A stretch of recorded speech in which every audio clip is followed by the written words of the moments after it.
Actualité TVCO, édition du 29 janvier.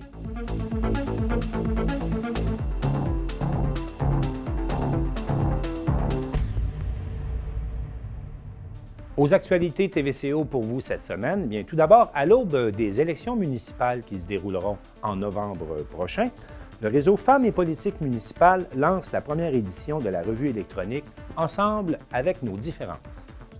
Comment vivez-vous votre pandémie?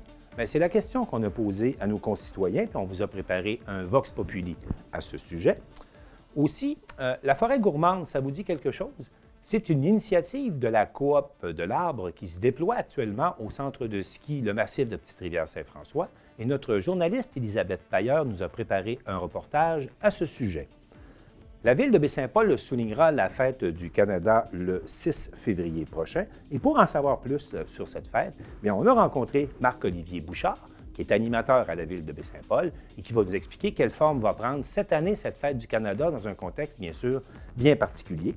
Aussi, la bonne performance de la MRC de Charlevoix dans sa gestion des matières résiduelles lui vaut une subvention de 122 000 $. Et pour comprendre ce qui en retourne, bien, je vais m'entretenir avec notre journaliste Élisabeth Pailleur là-dessus. Et enfin, pour clore l'émission, et comme d'habitude, on va parler de sport local bien sûr, mais également du sport des Grandes Ligues en compagnie de Maxime Jaudoin. Sur ce, je vous souhaite une bonne émission. Le réseau Femmes et Politique municipale, qui souhaite augmenter la représentation des femmes au sein des administrations municipales, prépare les élections de novembre prochain et notre journaliste Élisabeth Pailleur a rencontré la coordonnatrice du mouvement, Mme Lise Pilote. Madame Pailleur, bonjour. Bonjour. Bonjour. Qu'est-ce qu'on prépare du côté du réseau Femmes et Politique municipale? J'ai parlé avec Lise Pilote, comme vous dites, et elle a parlé de la revue et de la tournée J'y suis avec mes différences, qui a lieu donc dans les 6 MRC de la capitale nationale dans les prochains mois. OK. Son souhait, c'est d'interpeller le plus grand nombre de femmes possible à se présenter aux élections l'automne prochain. On l'écoute. Dans le fond, c'est un magazine qui va accompagner une série d'activités que l'on prépare pour accompagner les femmes qui sont intéressées à s'impliquer davantage dans les municipalités et qui éventuellement seraient intéressées à devenir candidates aux prochaines élections municipales. Donc, le magazine, ce qu'on a voulu en faire, ce qu'on veut en faire, mais je pense que ce qu'on va en faire aussi, c'est un outil pour mettre de l'avant des portraits de femmes, des portraits d'élus. On va avoir des entrevues, on va avoir des statistiques, bien entendu, parlantes, on va avoir des saviez-vous que, on va avoir, donc on a une série d'informations complémentaires aux activités que nous allons tenir sur le web pendant l'hiver. Nous, le réseau Femmes et Politique municipale de la capitale nationale, au cours des dernières années, même depuis 2011 que nous existons, notre mission, c'est d'accompagner les femmes vers des postes décisionnels au niveau municipal. Et on est très, très, très près des élus et on essaie de comprendre, puis de comprendre pourquoi les femmes osent pas se présenter, pourquoi les femmes s'impliquent pas davantage à des niveaux décisionnels.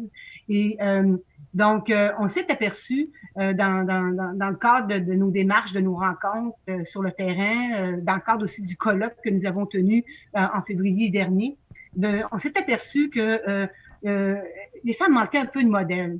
Elle manquait un peu de référence. Et on a donc, en lançant ce magazine-là, qui va mettre de l'avant, qui va être dédié, en le fond, à des femmes qui sont en place ou à des femmes qui sont impliquées dans leur milieu, et des femmes qui ont le désir d'en faire davantage. Donc, on va pouvoir utiliser le magazine un peu comme un outil d'information et de mobilisation. On sait que les femmes sont beaucoup inquiètes souvent d'avoir les bonnes compétences, d'avoir la série d'épiceries, dans le fond, de compétences qu'on devrait avoir pour faire la politique. Ce qui est faux, parce qu'on sait qu'une fois sur le terrain, ces compétences-là, on les acquiert. Il y a aussi parfois des échos qu'on a, conciliation travail-famille, la famille, les enfants, le roulement de vie, on n'aura pas le temps, on n'ose pas. Et là aussi, on a un peu des échanges qui démentent cela. On a des femmes qui ont osé, puis qui se disent, ben finalement, ma gang a embarqué, ma famille a embarqué, puis finalement, c'est pas si pire, et j'y arrive. Donc, c'est un peu ce qui freine un peu, je crois, la participation des femmes. Aux dernières élections, par exemple, c'est pas juste dans Charlevoix, c'est tout le Québec. Et particulièrement la capitale nationale, on est encore moins performant. Donc, il y a eu 32 des postes qui ont été, des dernières élections qui ont été accordés à des femmes, pour 34,5 au niveau des conseillères municipales. Donc, c'est pas beaucoup. Et quand on pense qu'on pourrait, nous, dans le fond, ce qu'on veut, c'est d'essayer d'avoir la parité, c'est-à-dire d'avoir autant d'hommes que de femmes au sein des conseils municipaux. Donc là, on arrive là vraiment en deçà de l'égalité de ce 50-50 là. Donc, nous, on part en grande tournée, c'est-à-dire que une fois par mois, nous allons tenir des visioconférences qui vont, dans le fond, mettre de l'avant une MRC à chaque fois. Et qui va, donc, on va pouvoir entendre des élus de nos différentes MRC. Et le deuxième bloc sera consacré à des ateliers d'initiation, des ateliers sur les communications, des ateliers sur comment utiliser la visioconférence, des ateliers sur comment lire des sondages, des ateliers sur des communications authentiques, des communications fortes. Donc, on va accompagner comme ça les femmes par les amener peut-être à développer de nouvelles compétences. Et chaque fin de ces rencontres-là sera des séances d'information sur le monde municipal. Alors là, on aura toujours à la fin un volet d'information qui permettra de démystifier le monde municipal. Alors, comment ça fonctionne un conseil d'administration? Hein? C'est quoi les dossiers d'intérêt que je pourrais prendre? C'est quoi un dossier municipal? Qu'est-ce que je dois m'attendre là, quand je vais arriver au conseil de ville si je suis élue? En amont, comment on va faire une campagne municipale? Donc, on veut vraiment avoir à tous les mois des activités qui vont être rassembleuses, ouvertes à tout le monde, à tout territoire, des femmes élues, pas élues, intéressées à la politique municipale. Donc, on lance l'invitation de venir, de participer à ces rencontres mensuelles-là pour justement tranquillement voir si l'intérêt est là, puis si la petite lumière s'allume, ben peut-être que là, il y aura plus de femmes qui oseront se présenter aux élections de l'automne prochain. Nous avons dans la région également des femmes qui font figure de pionnières parce qu'on a 2 préfètes qui occupent chacune la direction de nos 2 MRC. Exactement. Madame Claudette Simard et Odile Comeau. Elles ont d'ailleurs participé à la première édition de Ensemble avec nos différences, la revue électronique. J'ai pu les rencontrer cette semaine et elles ont d'abord parlé de leur propre expérience en tant que femmes en politique municipale. Ce qui est le plus difficile, je pense que c'est ça. C'est une fois qu'on est élu, se faire élire, c'est très challengeant. C'est une campagne municipale, électorale, là, je peux en parler, c'est vraiment plaisant. Mais une fois élu, quand on est assis à la table d'un conseil, que ce soit à la MRC ou à la municipalité, c'est vraiment de dire, ben là, on a un projet ensemble au conseil municipal. Pas, tu sais, c'est vraiment de créer là, cet esprit-là. Moi, je pense que ça, c'est quand on est mairesse, en tout cas. Ça, c'est une des premières difficultés. Mais c'est difficile parce que quand on veut bien faire, bon, il y a des personnes qui le sont peut-être moins, mais moi, je suis un petit peu sensible à la critique ou, tu sais, on veut toujours s'améliorer. Donc, puis on ne peut pas, là, satisfaire 100% de la population à 100% de satisfaction. Alors, c'est ça qu'il faut, c'est comme un esprit, là, à développer. Mais je ne pense pas que ce soit facile pour personne. Parce que aussi, un poste électif, bien, on est soumis vraiment à l'appréciation. Puis là, on se fait dire, oui, ça marche ou non, ça ne marche pas. Puis la défaite, je pense, ça peut être assez cruel. Donc, je pense qu'il y a des gens qui ne s'engagent pas aussi dans cette perspective-là où ça fait peur. Mais moi, je suis très contente d'avoir osé. Je pense qu'il faut, tu sais, ça prend un petit peu de courage, là. Mais c'est une expérience formidable. Mais il y a des soirs, quand j'arrive chez nous, après des longues journées de réunion où ça n'a pas coulé comme dans du beurre, là, là je suis très fatiguée. Ça, c'est sûr. Moi, j'ai annoncé ma candidature à la mairie lors d'une soirée du groupe de réseau Femmes et politique municipale en 2013. Là, c'était fin août, début septembre 2013. Et je l'ai fait à l'occasion d'une réunion où les femmes c'était dans les bureaux de la MRC de Charlevoix-Est. Et j'ai reçu à ce moment-là moment-là tellement de support des femmes qui étaient présentes que c'était, pour moi, là, ça m'a vraiment donné un élan. Et puis, Mme Simard était là, puis je me souviens de sa réaction. Puis, durant la campagne, je l'ai appelée aussi quelques fois, là, parce qu'elle avait de l'expérience que moi, je n'avais pas. Et puis, elle a été un bon mentor, dans le fond. Et puis, donc, Mme Simard est très inspirante. Je le répète souvent. C'est bon d'avoir peut-être pas nécessairement la parité, mais au moins 2 femmes, puis idéalement la parité, parce qu'on a chacun nos façons de voir, on a chacun nos différences et aussi les idées sont différentes d'un homme et d'une femme, mais l'importance là-dessus, c'est l'écoute, c'est de partager, c'est de collaborer et de se respecter les uns les autres. Fait que pour le travail, pour la vision qu'on a pour chacune de nos municipalités, et bien sûr que moi, je souhaite d'atteindre un jour la parité dans tous les conseils municipaux. De donner moi, j'ai donné parce que j'avais beaucoup reçu de la part de ma famille, de part de mon environnement, du bonheur que j'ai à rencontrer ces gens-là le jour quand je vais marcher, puis qui me saluent, puis qui me parlent de réalisation, puis que quand vous réalisez des beaux projets, puis que ça vous tient à cœur, quel plaisir! Moi, de voir qu'avec toutes ces années-là, j'ai pu donner, aider, participer, collaborer avec mon conseil municipal, avec la direction générale, avec les personnes âgées, avec les enfants à l'école. Je suis très fière de tout ça, puis je pense que c'est quelque chose que d'autres femmes sont capables de faire aussi dans nos milieux. Les 2 élus soutiennent le réseau Femmes et politique municipale. D'ailleurs, elles continuent de s'impliquer et espèrent vraiment de tout cœur voir d'autres femmes prendre le flambeau. Il existe beaucoup d'outils pour se préparer à faire, à s'impliquer là, dans le milieu municipal. Il existe une panoplie d'outils, de documents très... Puis c'est pas des choses qui sont très compliquées, c'est vraiment... ça explique bien comment on peut procéder, qu'est-ce qui est important. Et moi, je peux guider des personnes aussi là-dedans si ça les intéresse, mais j'encourage vraiment à aller consulter ces documents, ces sites-là. Là. Je pense que ça prend le goût de s'engager dans ta municipalité pour, quand tu as une idée, un projet, puis que tu veux changer des choses ou améliorer, puis tu dis, moi, c'est de cette façon-là que je vais m'engager par la politique municipale. Alors, oui, tu peux le faire, mais à mon avis, ça prend toujours un départ de, oui, c'est quoi que je peux amener, moi, à ma municipalité? Mais je pense pas que ce soit facile aujourd'hui. Les jeunes parents, les jeunes mamans avec les enfants à la maison, le travail, les enfants qui ont des activités, il faut les suivre. Alors, il y a beaucoup d'occupations pour ces jeunes familles-là. J'ai également demandé à Mme Simard ce qu'elle aimerait dire aux femmes qui hésitent, là, qui n'osent pas faire le grand saut. On l'écoute. C'est elles qui ont à décider de ce qu'elles veulent donner dans leur milieu. Alors, il y en a beaucoup qui sont engagés dans plein d'organismes, hein, on le voit, puis on le vit, puis c'est merveilleux, mais dans les municipalités aussi, c'est important.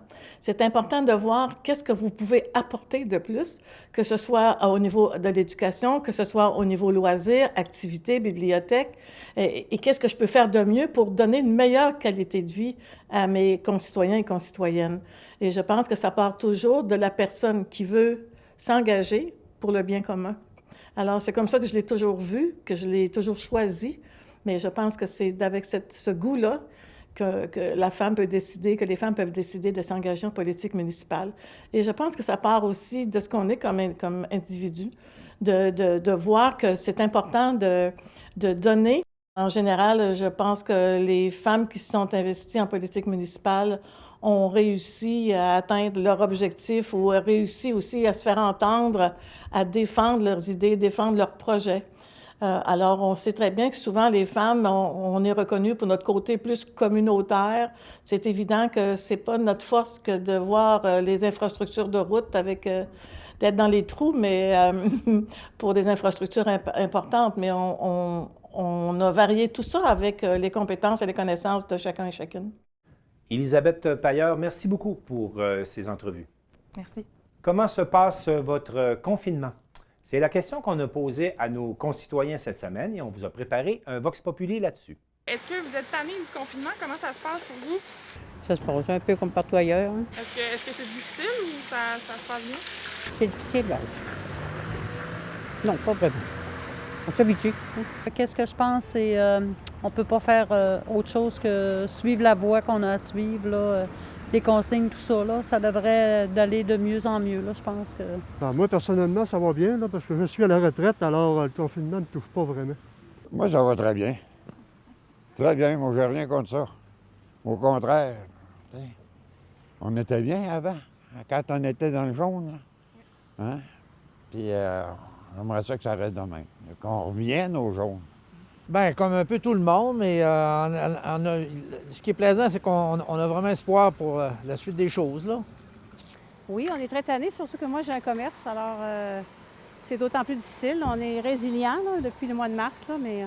À quoi on peut s'attendre à partir du 8 février, vous pensez? J'ai pas d'idée mais j'ose croire que ça va être pour du meilleur, là. On espère avoir au moins changé de couleur, vraiment dans l'orange, permettre aux gens d'avoir un peu plus de vie. Là. Bien, c'est sûr qu'à partir du 8 février, on aimerait bien ça que ça change, là, surtout pour les entreprises. Là. C'est surtout eux qui sont le plus touchés. Oui, puis comment que ça reste à 8 heures, là, ça dérange pas. Ça ne dérange pas, au contraire. Okay. On est à mon âge, là, on reste à la maison. Juste dans le jour. Dans le jour, je me promène, je ne débarque pas, je fais mes petites affaires. Bien, j'espère, comme tout le monde, un peu de réouverture, c'est-à-dire au moins la restauration, si ce n'est que pour ça, ainsi que les commerces de proximité. Comme ça, ça va nous ôter une pression de moins sur les épaules. Puis, ce serait quoi la recommandation pour garder le moral? Garder le moral, c'est sortir dehors, aller refaire de la raquette, du ski, prendre l'air. C'est la meilleure façon. Dans le fond, moi, je pense que prendre l'air, c'est ce qu'il y a de mieux pour garder le moral, là. C'est de se brancher à ce qui est accessible et non ce qui ne l'est pas, là. C'est de prendre ça une journée à la fois. Ça ne sert à rien de courir après le temps court après nous autres. Bien, pour garder le moral, on essaie de suivre les règles, bien entendu, mais il faut quand même se changer les idées un peu, fait que faut sortir. Je m'en fais tout seul, les recommandations. Puis je garde le moral, je ris. Puis Justement, garder le moral, c'est que l'espoir est là. Fait que, croyez-y. La forêt gourmande, ça vous dit quelque chose? C'est une initiative de la Coop de l'Arbre qui se déroule actuellement au centre de ski, le massif de Petite-Rivière-Saint-François. C'est une initiative vraiment intéressante où on commence à parler de forestible, donc de qu'est-ce qui est comestible dans la forêt. Et pour en savoir plus long, notre journaliste Elisabeth Pailleur nous a préparé un reportage. Je suis au massif de Charlevoix, près du chalet de la base, pour rencontrer Cathy Morin, qui est coordonnatrice adjointe à la coopérative de l'Arbre. Elle va nous présenter la forêt gourmande, qui est un nouveau concept depuis décembre, et elle va nous présenter les produits du café boutique. En fait, la coopérative de l'Arbre, depuis ses débuts, c'est une amoureuse des arbres, une amoureuse de la forêt. Donc, sa mission, c'est de vraiment mettre en valeur notre forêt sous différentes formes. Et entre autres, l'écoforesterie a toujours fait partie de nos activités. On a commencé par le sirop d'érable qui se faisait aux éboulements au départ, ensuite le sirop de bouleau, et puis où on s'est rapproché de Petite-Rivière-Saint-François. Mais il restait toujours dans notre tête plein d'idées qui prenaient forme petit à petit, qu'on réfléchissait. Donc, au sein de nos membres, on avait quelqu'un qui était passionné des champignons, par exemple. Après ça, il y avait moi qui est passionné de la cueillette au niveau plus des tisanes, des thés et tout ça en forêt. Donc, avec les gens qu'on avait au sein de notre coopérative, nos membres travailleurs, le projet prenait naissance de lui-même. Donc, le coordonnateur, Antoine, a réfléchi à une façon de le mettre en valeur et de le mettre sur pied. Donc, à partir de nos connaissances, de ce qu'on avait, on s'est dit, pourquoi pas mettre la forêt dans une assiette et puis sous différentes formes, pas seulement par notre sirop de bouleau et notre sirop d'érable, mais comment inclure les champignons, comment inclure aussi des producteurs, des cueilleurs qui font partie de Charlevoix, qui sont ici, puis qui travaillent bien, puis qui sont passionnés, comment on pourrait faire quelque chose qui nous regroupe. Donc, Forêt gourmande a été réfléchie de cette façon-là. Madame Morin, on est maintenant dans le café boutique. Pouvez-vous nous expliquer qu'est-ce que c'est? Donc, la boutique, elle est vraiment une vitrine des produits de notre forêt habitée du Massif. Donc, c'est vraiment des produits qui ont été cueillis aux alentours de Charlevoix, dans Charlevoix. Et puis, elle est là pour qu'on puisse en apporter un petit morceau à la maison, dans le fond. De tout ce qu'on va avoir goûté ici à Forêt Gourmande, de tout ce qu'on va avoir appris, on va pouvoir en mettre un petit pot dans notre poche, puis répéter l'expérience à la maison suite aux conseils qu'on va avoir reçus là, par nos guides, nos interprètes qui sont ici, nos baristas forestiers. Puis qu'est-ce qu'on retrouve comme produit? Dans le fond, nos produits sont divisés en plusieurs catégories qui suivent les saisons. Donc, on a les produits de la sève qui vont inclure le sirop de bouleau et les produits de l'érable, bien entendu. On a les champignons d'été et les champignons aussi cueillis à l'automne. On va avoir les petits fruits. Donc, les petits fruits incluent le bleuet,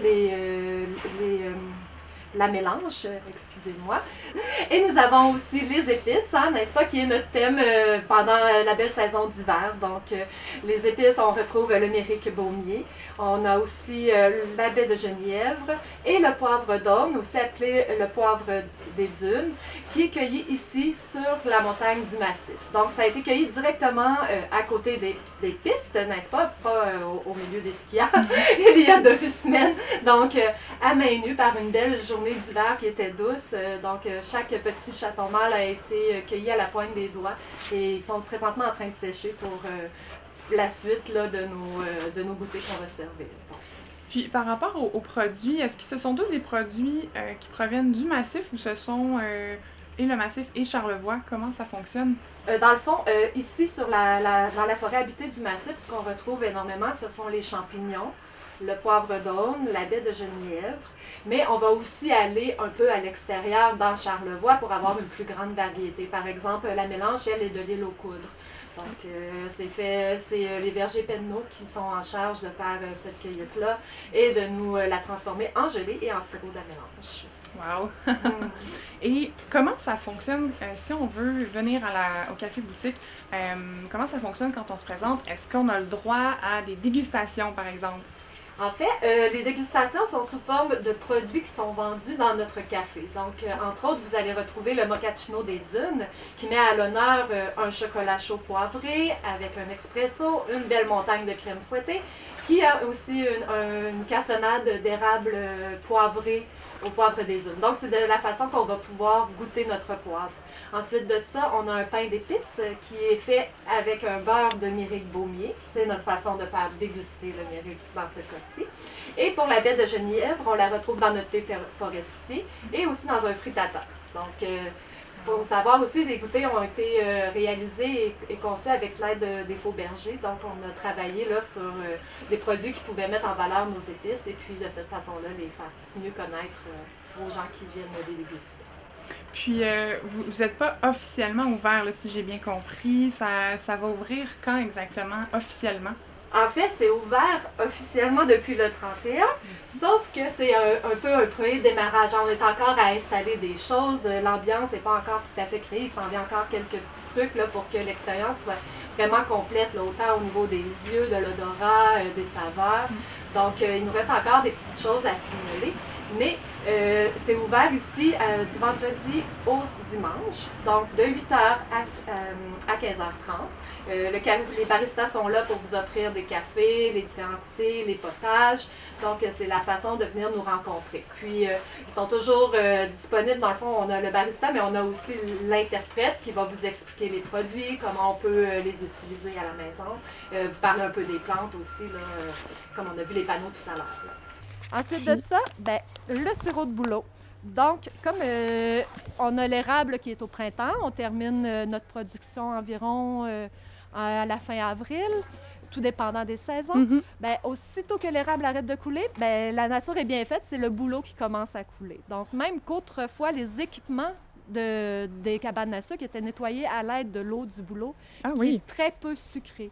Donc, ils pouvaient faire vraiment là, tout nettoyer l'évaporateur et tout ça, puis en faire un beau ménage. Okay. Donc, le sirop de bouleau, c'est la même production que l'érable. On va entailler notre bouleau, tel l'érable. On va ensuite cueillir cette eau-là.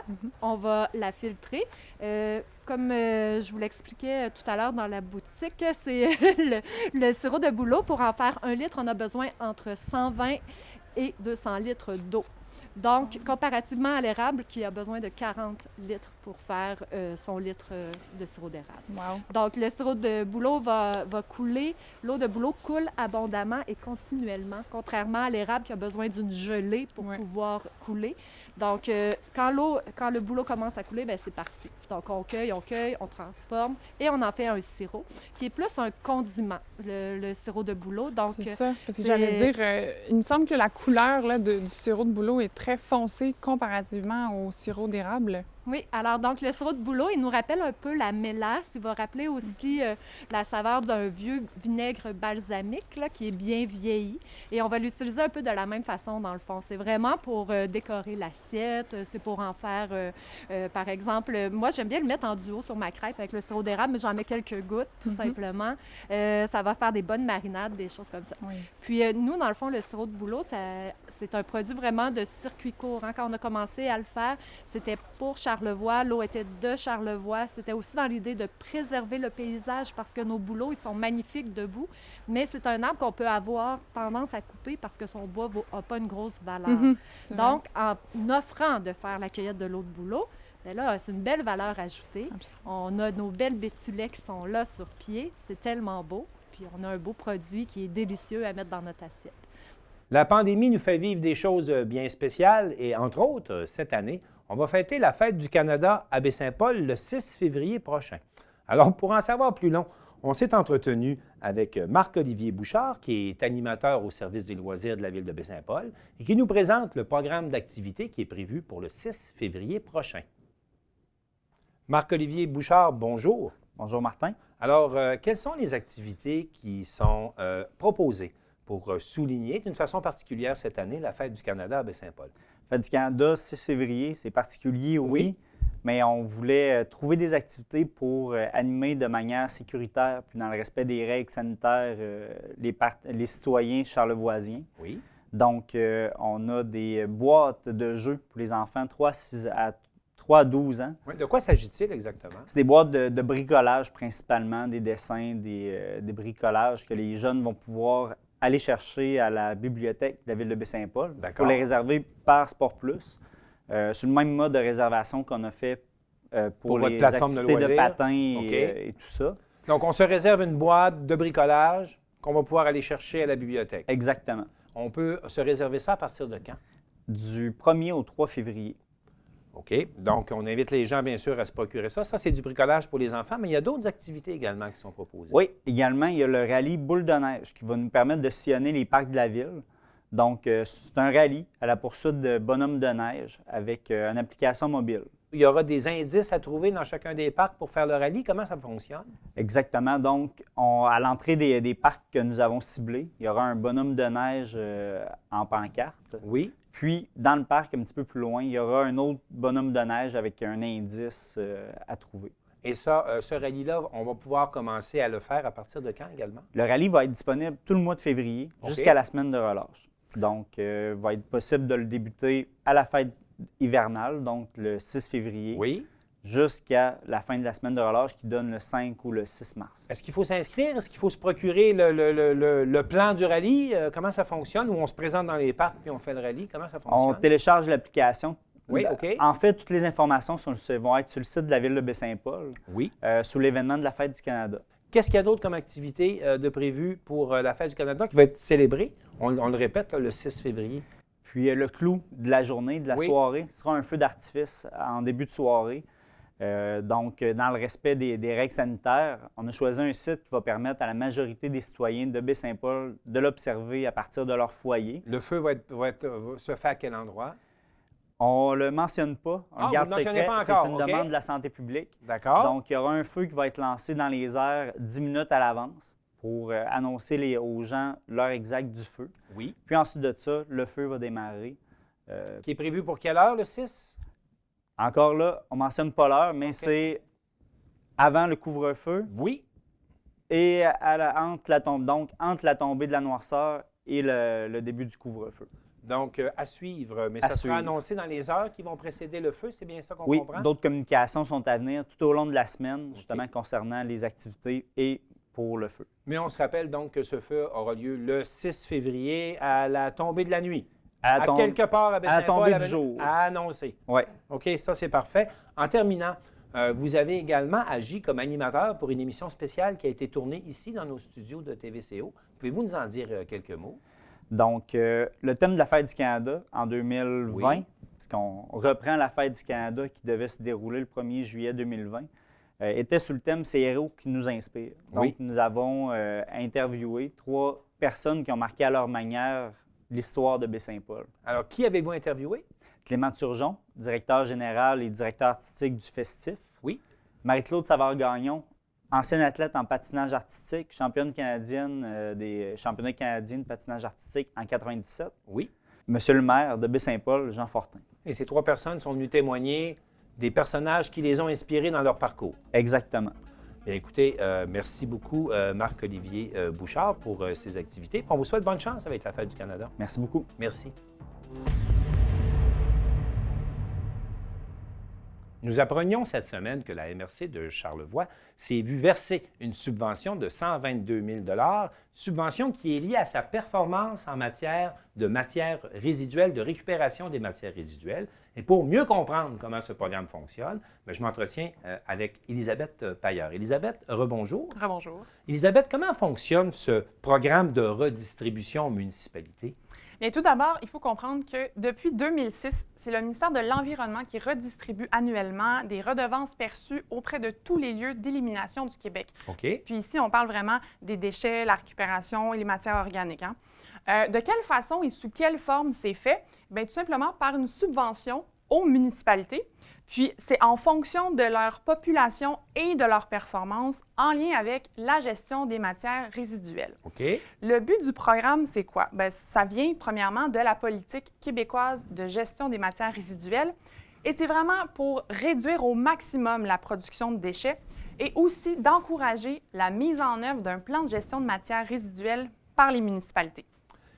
Comment la MRC de Charlevoix s'est-elle qualifiée? Eh bien, premièrement, grâce aux efforts des citoyens, des industries, des institutions même de la MRC de Charlevoix. Oui. Puis c'est en réduisant la quantité de déchets et grâce à la participation croissante à la collecte de matières organiques.